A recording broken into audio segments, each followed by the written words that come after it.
Continuing Lysander from Plutarch's Lives, translated by John Dryden, revised by Arthur Hugh Clough. After this, Lysander, sailing about the various cities, bade all the Athenians he met go into Athens, declaring that he would spare none, but kill every man whom he found out of the city, intending thus to cause immediate famine and scarcity there, that they might not make the siege laborious to him, having provision sufficient to endure it, and suppressing the popular governments and all other constitutions. He left one Lacedaemonian chief officer in every city, with 10 rulers to act with him, selected out of the societies which he had previously formed in different towns, and, in doing thus as well in the cities of his enemies as of his associates, he sailed leisurely on, establishing in a manner for himself supremacy over the whole of Greece. Neither did he make choice of rulers by birth or wealth, but bestowed the offices on his own friends and partisans, doing everything to please them, and putting absolute power of reward and punishment into their hands, and thus personally appearing on many occasions of bloodshed and massacre, and aiding his friends to expel their opponents. He did not give the Greeks a favorable specimen of the Lacedaemonian government, and the expression of Theopompus, the comic poet, seemed but poor when he compared the Lacedaemonians to tavern women, because when the Greeks had first tasted the sweet wine of liberty, they then poured vinegar into the cup, for from the very first it had a rough and bitter taste, all government by the people being suppressed by Lysander, and the boldest and least scrupulous of the oligarchical party selected to rule the cities. Having spent some little time about these things, and sent some before to Lacedaemon to tell them he was arriving with 200 ships, he united his forces in Attica with those of the 2 kings, Agis and Pausanias, hoping to take the city without delay. But when the Athenians defended themselves, he, with his fleet, passed again to Asia, and in like manner destroyed the forms of government in all the other cities, and placed them under the rule of 10 chief persons, many in every one being killed, and many driven into exile. And in Samos he expelled the whole people, and gave their cities to the exiles, whom he brought back. And the Athenians, still possessing Sestos, he took it from them, and suffered not the Sestians themselves to dwell in it, but gave the city and the country to be divided out among the pilots and masters of the ships under him, which was his first act that was disallowed by the Lacedaemonians, who brought the Sestians back into their country. All Greece, however, rejoiced to see the Aeginetans, by Lysander's aid, now again after a long time receiving back their cities, and the Melians and Scionans restored, while the Athenians were driven out and delivered up the cities. But when he now understood they were in bad case in the city because of the famine, his stomach saying, eat. I'm saying, hold on a minute. He sailed to Piraeus and reduced the city, which was compelled to surrender on what conditions he demanded. One hears, it is said by Lacedaemonians, that Lysander wrote to the Ephors thus: Athens is taken, and that these magistrates wrote back to Lysander, taken is enough, but this saying was invented for its neatness' sake, for the true decree of the magistrates was on this manner: the government of the Lacedaemonians has made these orders: pull down the Piraeus and the long walls, quit all the towns, and keep to your own land. If you do these things, you shall have peace. If you wish it, restoring also your exiles, as concerning the number of ships, whatsoever there be judged necessary to appoint that do. This scroll of conditions the Athenians accepted. Theramenus the son of Hagnon, supporting it, at which time too they say that when Cleomenes, one of the young orators, asked him how he durst act and speak contrary to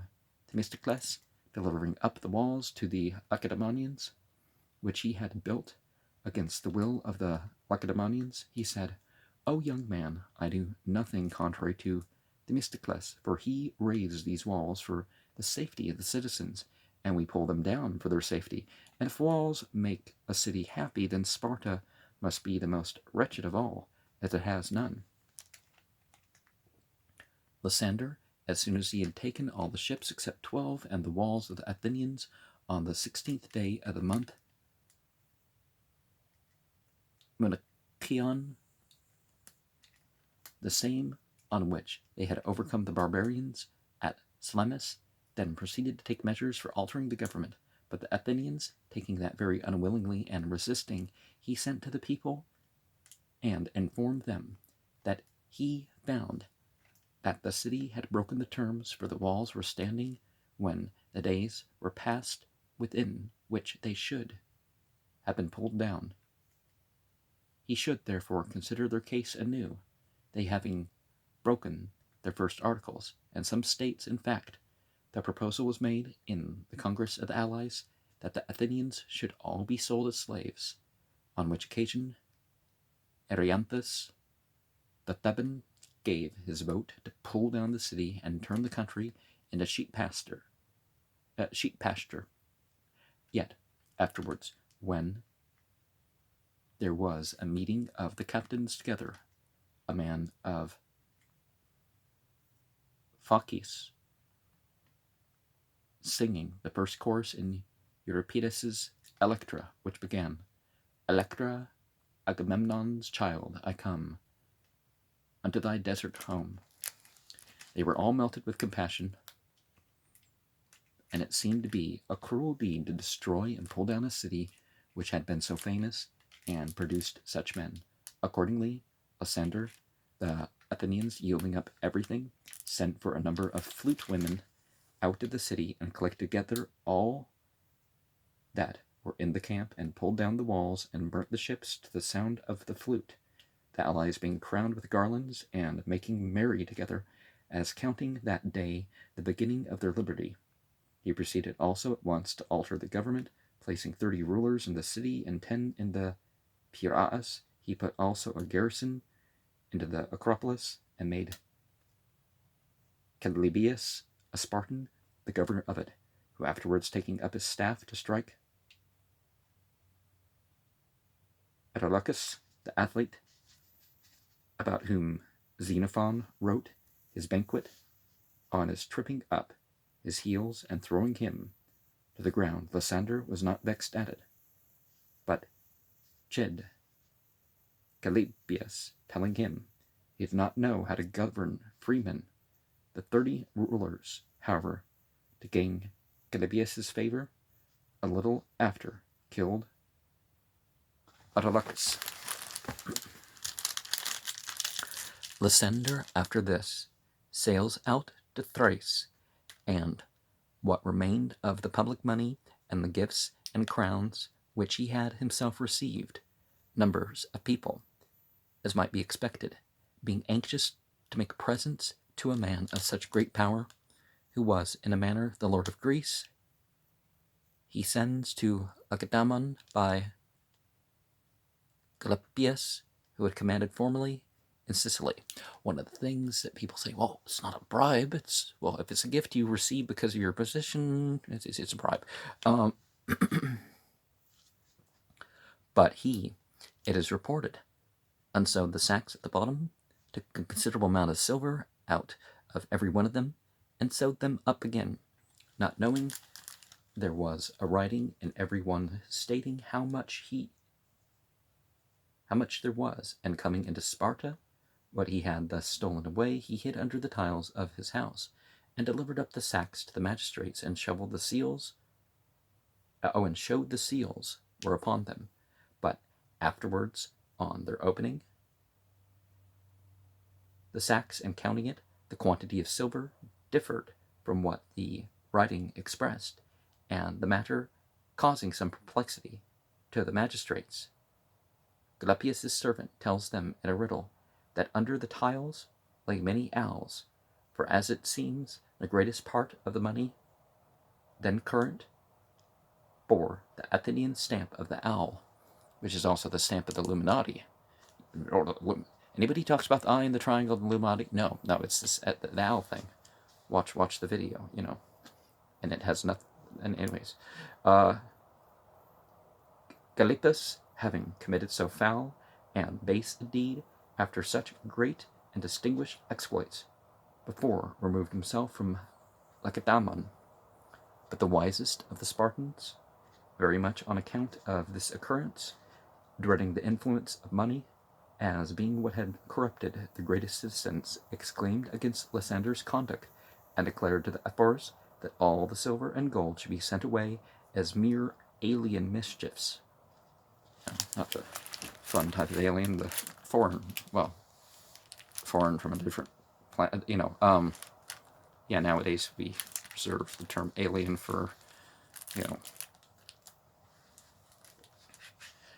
These consulted about it, and Theopompus says it was Sciraphidas, but Ephorus that it was Phlogidas, who declared they ought not to receive any gold or silver into the city, but to use their own country coin, which was iron, and was first of all dipped in vinegar when it was red hot, that it might not be worked up anew, but because of the dipping might be hard and unpliable. It was also, of course, very heavy and troublesome to carry, and a great deal of it, in quantity and weight, was but a little in value, and perhaps all the old money was so. Coin consisting of iron are in some countries copper skewers, whence it comes that we still find a great number of small pieces of money retain the name of obolus, and the drachma is 6 of these, because so much may be grasped in one's hand. But Lysander's friends being against it, and endeavoring to keep the money in the city, it was resolved to bring in this sort of money to be used publicly, enacting at the same time that if any one was found in possession of any privately, he should be put to death, as if Lycurgus had feared the coin, and not the covetousness resulting from it, which they did not repress by letting no private man keep any, so much as they encouraged it by allowing the state to possess it, attaching thereby a sort of dignity to it, over and above its ordinary utility. Neither was it possible that what they saw so much esteemed publicly they should privately despise as unprofitable, and that every one should think that thing could be nothing worth for his own personal use, which so extremely valued and desired for the use of the state. And moral habits, induced by public practice, are far quicker in the making their way into men's private lives than the failings and faults of individuals are in afflicting the city at large. Now, there's probably caches of coins that perhaps are undiscovered from that. For it is probable that the parts will be rather corrupted by the whole, if that grows bad, while the vices which flow from part into the whole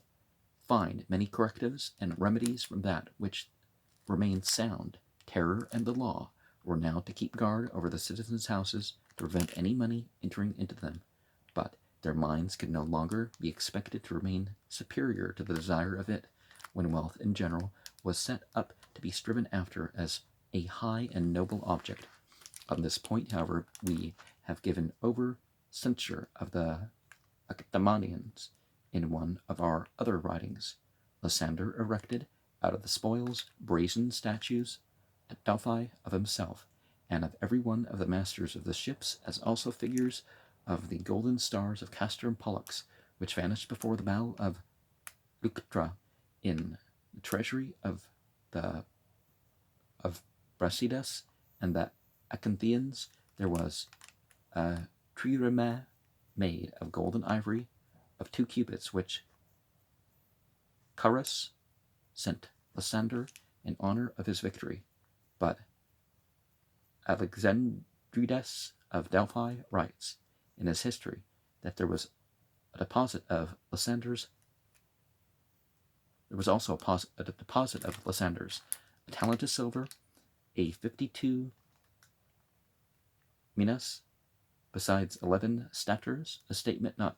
consistent with the generally received account of his poverty. And at that time, Lysander, being in fact a greater power than any Greek before, was yet thought to show a pride and affect a superiority even greater than his power warranted. He was the first, as Durius says in his history, among the Greeks, to whom the cities reared altars as to a god and sacrificed. To him were songs of triumph first sung, the beginning of one which still remains recorded. Great Greece's general, from spacious Sparta, we will celebrate with songs of victory. Cyrus as in Kurash the Great. And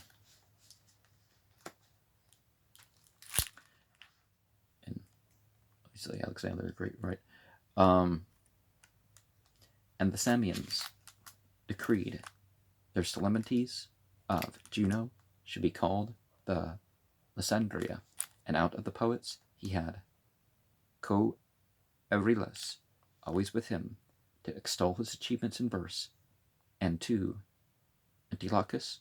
who had made some verses in his commendation, being pleased with them, he gave a hat full of silver, and when Anthimachus of Colophon, and when Niceratus of Heracles competed with each other in a poem on the deeds of Lysander, he gave the garland to Niceratus, at which Antimachus in vexation suppressed his poem. But Plato, being then a young man and admiring Antimachus for his poetry, consoled him for his defeat by telling him that it is the ignorant who are the sufferers by ignorance, as truly as the blind want of sight. Afterwards, when Aristonus, the musician, who had been a conqueror 6 times at the Pythian Games, told him as a piece of flattery that if he were successful again he would proclaim himself in the name of Lysander. That is, he answered, as his slave. This ambitious temper was only burdensome to the highest personages and to his equals, but through having so many people devoted to serve him, an extreme haughtiness and contemptuousness grew up, together with ambition, in his character. He observed no sort of moderation, such as befitted a private man, either in rewarding or in punishing. The recompense of his friends and guests was absolute power over cities, and irresponsible authority, and the only satisfaction of his wrath was the destruction of his enemies. Banishment would not suffice, as for example, at a later period, fearing lest the popular leaders of the Milesians should fly, and desiring also to discover those who lay hid, he swore he would do them no harm, and on their believing him and coming forth, he delivered them up to the oligarchical leaders to be slain, being in all no less than 800, and indeed the slaughter in general of those of the popular party in the towns exceeded all computation, as he did not kill only for offences against himself, but granted these favours without sparing, and joined in the execution of them, to gratify the many hatreds and the much cupidity of his friends everywhere round about him, from whence the saying of Eteocles the Lacedaemonian came to be famous, that Greece could not have borne 2 Lysanders. Theophrastus says that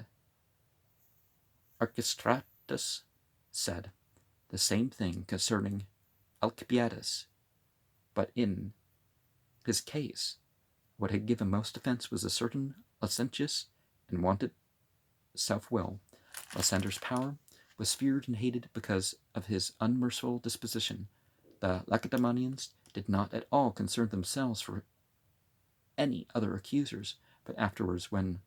Pharnabazus, having been injured by him, he having pillaged and wasted his country,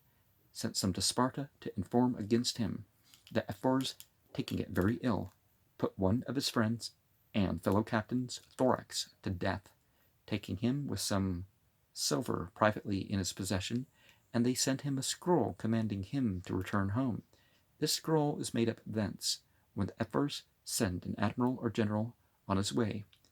they take 2 round pieces of wood, both exactly of a length and thickness, and cut even to one another.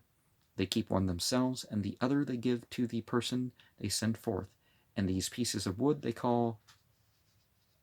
scutales. When, therefore, they have occasion to communicate any secret or important matter,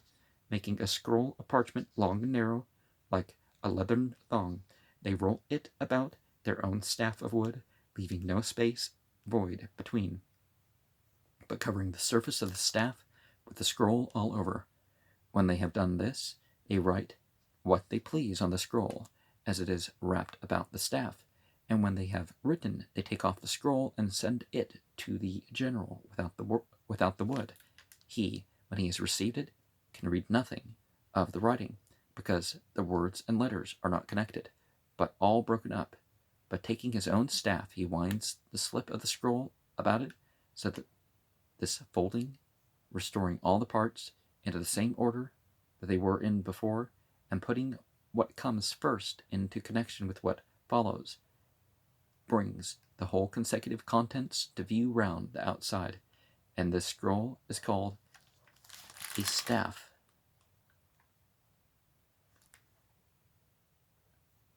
Or is it staffed? After the name of the wood, as a thing measured is by the name of this measure. There's possibly issues with the printings, so it could be staff or staffed. I think it's staff. But Lysander, when this staff, that answers that, came to him, to the Hellespont, was troubled, and fearing Pharnabazus' accusations most, made haste to confer with him, hoping to end the difference by meeting together. When they met, he desired him to write another letter to the magistrates, stating that he had not been wronged, and had no complaint to prefer, but he was ignorant that Pharnabazus, as it is in the proverb, played the Cretan against Cretan. For pretending to do all that was desired, openly he wrote such a letter as Lysander wanted, but kept him by another, written privately, and, when they came to put on the seals, changed the tablets, which differed not at all to look upon, and gave him the letter which had been written privately. Lysander, accordingly, coming to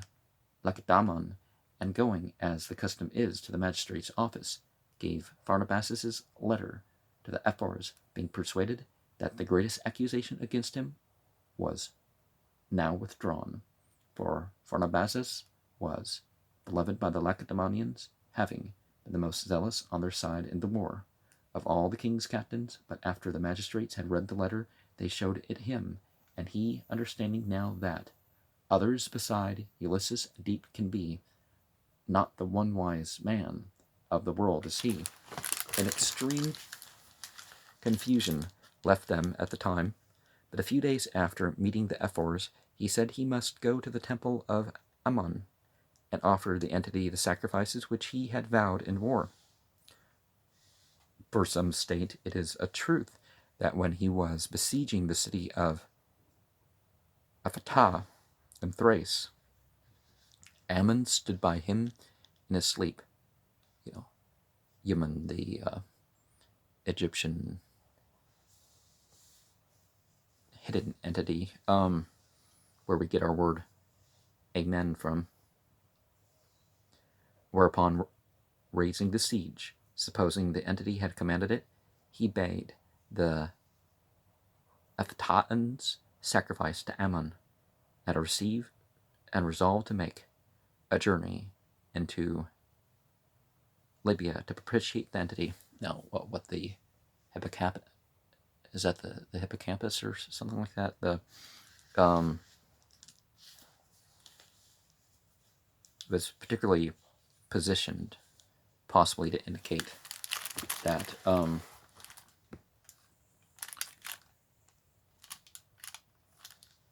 I mean depictions and stuff.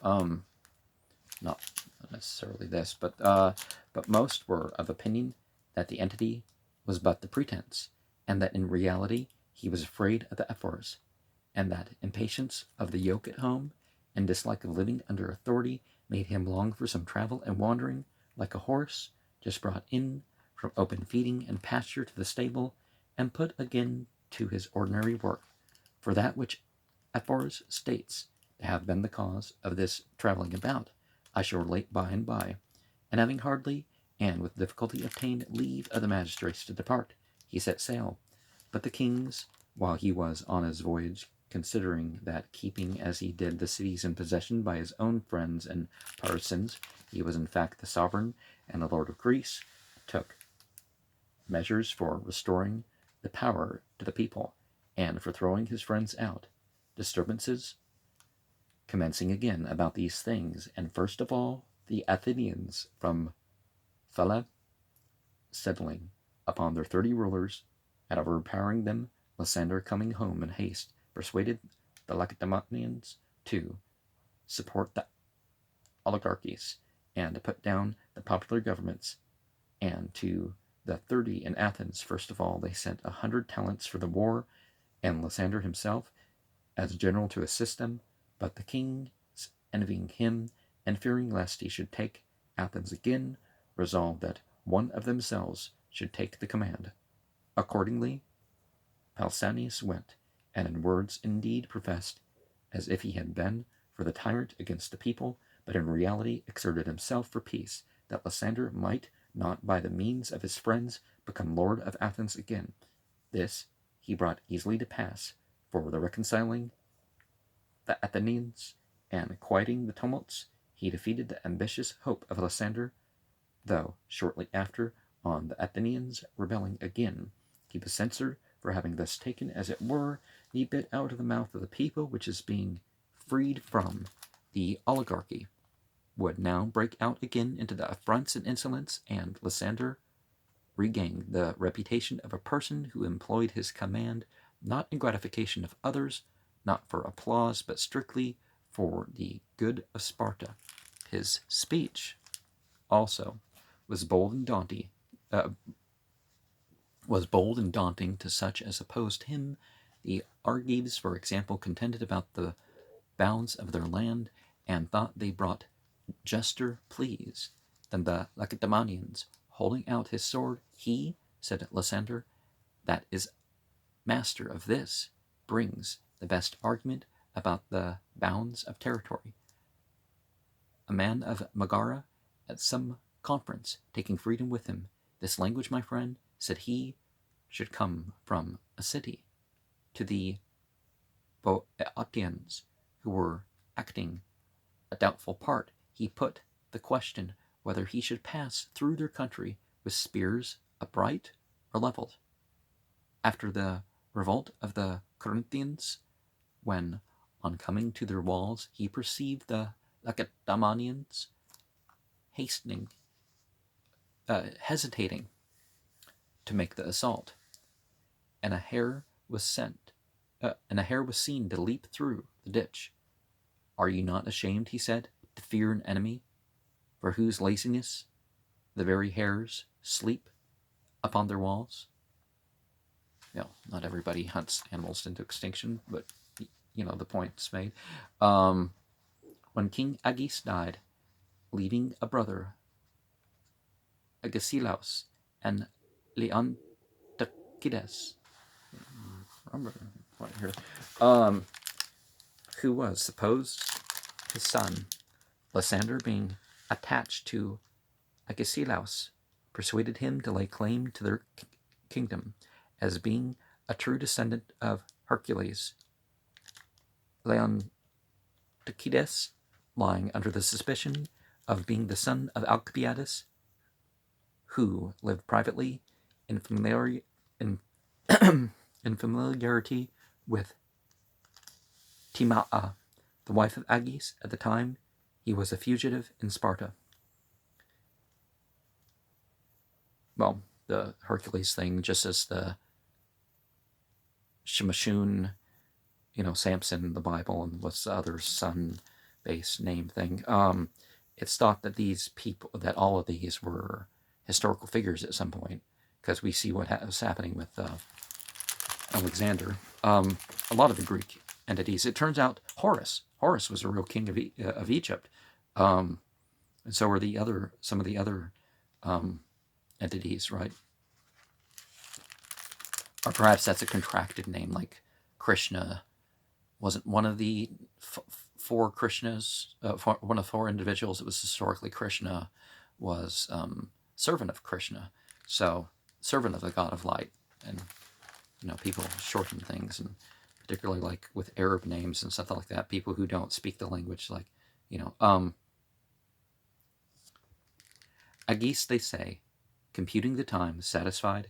himself that she could not have conceived by him, and had hitherto always neglected and manifestly disowned Leontychides. But now, when he was carried sick to Hera'a, being ready to die, what by the importunities of the young man himself and of his friends in the presence of many he declared Leontychides to be his, and desiring those who were present to bear witness this to the Lacedaemonians died, they accordingly did so testify in favor of Leontychides, and Agesilaus, being otherwise highly reputed of and strong in the support of Lysander, was, on the other hand, prejudiced by Diopithes, a man famous for his knowledge of oracles, who adduced this prophecy in reference to Agesilaus's lameness. Beware, great Sparta, lest there come of thee through sound thyself and halting sovereignty troubles both long and unexpected too, and storms of deadly warfare shall ensue. Now, I'm not saying those solar heroes,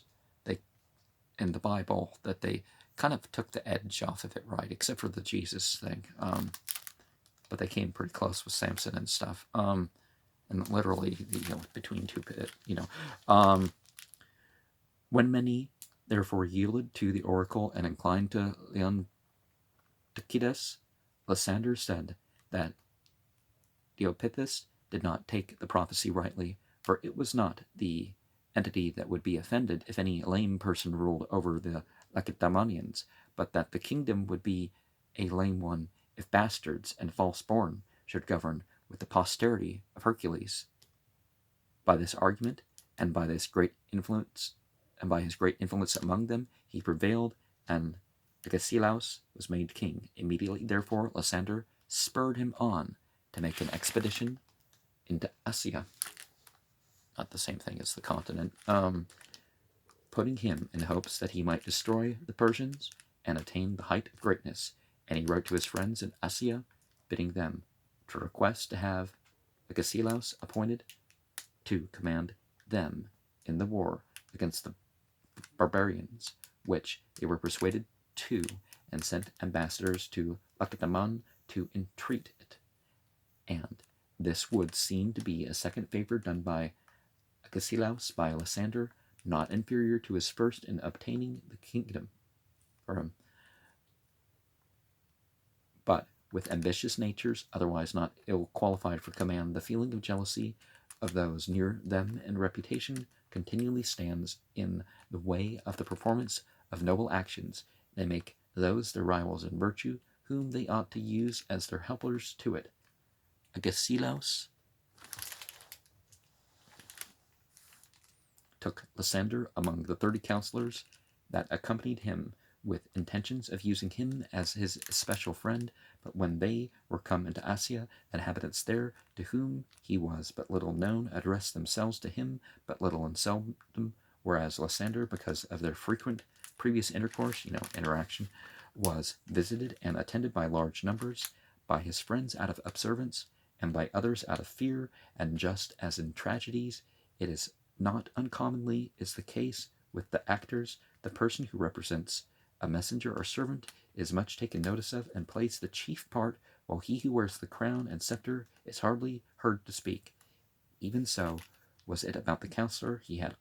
all the real honors of the government, and the king was left the empty name of power. This disproportionate ambition ought very likely to have been in some way softened down, and Lysander should have been reduced to his proper second place, but wholly to cast off and to insult and affront for glory's sake one who was his benefactor and friend was not worthy